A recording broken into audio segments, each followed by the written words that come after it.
There's a line, they know where it is, and they just go, okay, no, we're here to do schoolwork. Elizabeth Hurst, originally from Oshawa, is now the Assistant Curriculum Director of English at Tyree College, a public high school in New Zealand. She says New Zealand banned cell phones in classes earlier this school year, applying to the entire school day, even in high schools. And so far, she says she likes what she sees. It's been such a positive move. In Ontario schools, K through 6 will see the ban in effect during the entire school day, and 7 and up, the ban will apply during class time. While there's apprehension among some students in Ontario about the ban, Hurst says it's gone well so far in her school. There hasn't been much blowback from students.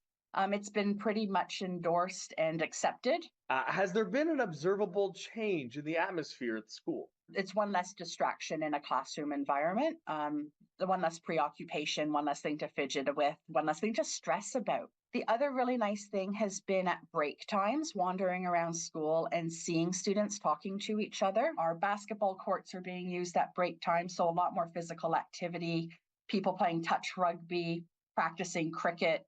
It's been really lovely to watch a return to that.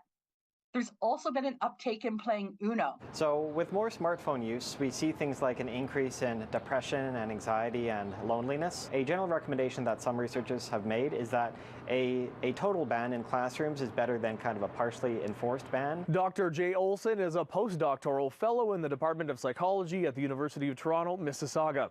He's in support of limiting phone time in classrooms.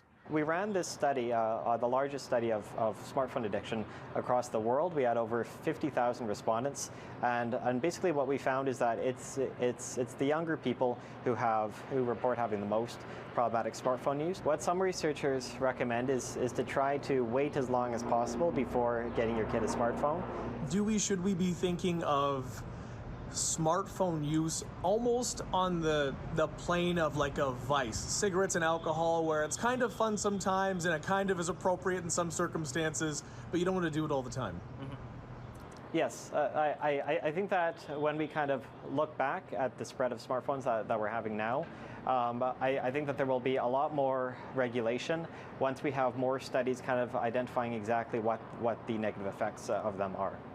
On the whole, the teachers that I am friends with professionally and socially, they've all pretty much said the same thing as me. The Ontario ban goes into effect in the new school year.